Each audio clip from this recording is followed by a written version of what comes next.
France and Fiji, folks, 34 points to 21. Bit of a crazy game. Apologies, this is a very late video. This game was played at the same time as Australia against Ireland, so we had to kind of watch one after the other. But yeah, really strange game. 21 unanswered points for France to start the thing. And then a massive comeback from Fiji to even things up. And then France take it back away from them. So credit to both sides. They'll both like to improve some areas ahead of their games next week. But yeah, certainly a very entertaining one. We'll go through some of the key events and the stats. You guys can let us know your thoughts. Pretty flying start for the French. They had some space, which I don't think the Fijian defensive coaches will be very happy with. It was just a kind of a maul. And the space for Barassi and Depoortere to link up together. Ntamack came across with a sweeping kind of cover tackle, but it was a bit too little too late to stop France from getting their first try through Depoortere. Like I said, the space that Barassi was able to go through from that area of the field will be pretty disappointing, but 7 points to 0 is a flying start for France. Fiji did opt for 3 in reply, but boy was Caleb Muntz's first shot way off target, about as accurate as the commentator calling him his name. Keep calling him Muntz. It's Muntz. Rhymes with Hunts. I don't think it's Muntz in any world. But anyway, Caleb Muntz, his first kick was way off. And the errors, I guess, in the rain, because it was quite wet, did continue on. I mean, France had a chance for an attacking maul.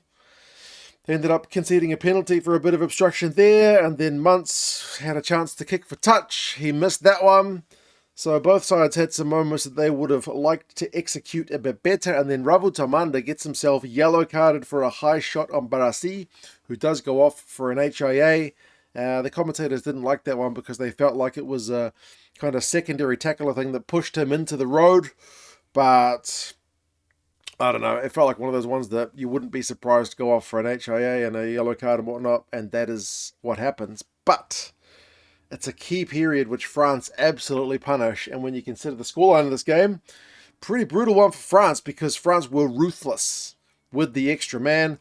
14v15. They get the maul going. They punish Marchand over for the second French try. 14 points to 0. And then Ollivon, again, it's turnover ball.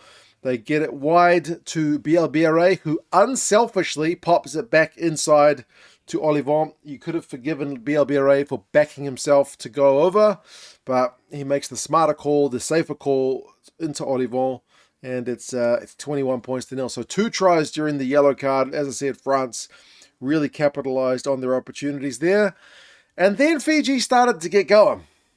They're 21 points to 0 down, and Tavita Ikanavere said it after the match, you can't be giving a team like France a 21 points to 0 lead, and he's right.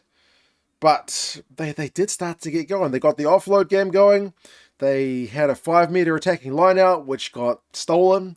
The lineout was really a big issue for Fiji in this one. But they did get one on 27 minutes, and it was Kuravoli out the back to Ravovo. He beat some of the guys in the low numbers, some of the big forwards who couldn't quite keep up. And suddenly it's 21 points to 7. Lucu went smashing into the padding of the posts, trying to cover back. Couldn't quite get it. He got the posts. He couldn't get the man. But yeah, that's one. Like, if Fiji will be unhappy about the first Depoortere try, I don't think France will be very happy with that Ravovo try. But 21 points to 7. Fiji had another lineout stolen again. They had another knock-on in attack. So they were generating some genuine chances, Fiji. They did get a second, though, before half-time. Muntz cracking offload in the tackle to Ntamack, who beats Lucu and goes over for the second Fijian strike. 21 points to 14. Yeah, like Fiji, as I said, if they started the game a bit sharper, maybe don't get the yellow card. Who knows? They maybe, put a bit more doubt in the French guys' minds. But as I said, to come back from 21-0 down to 21-14 at halftime, and then to start the second half, to make it 21 points apiece, it's Wainingolo. It's an insane try. This is why Fiji, I think, is a lot of people's second favourite team, if it's not their own team.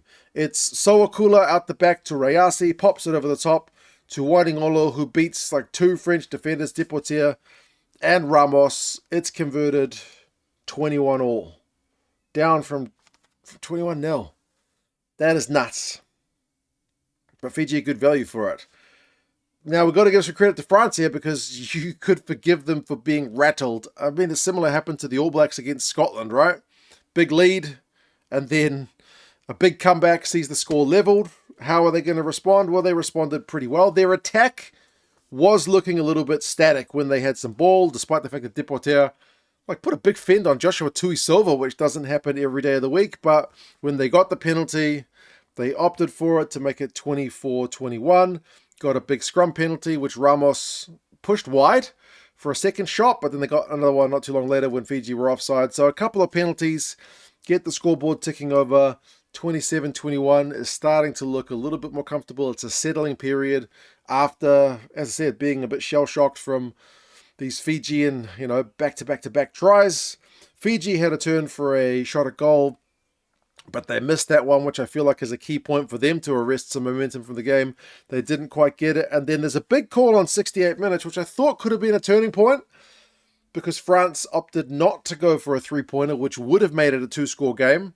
They went for the line-out, and they missed it. I thought, whoa, you've left the door open here for Fiji because you've left yourself within that one-score zone, and Ramos, apart from that one miss, usually kicks him, but it didn't cost France because a minute later they scored anyway. The attack did click. It was Lucu, Ntamack, and Ramos back inside the Depoortere. A bit of power from him, and he goes over for his second, so 34-21. That is the final scoring of the game. The crowd started to find their voice a bit more. Fiji managed to win a scrum penalty.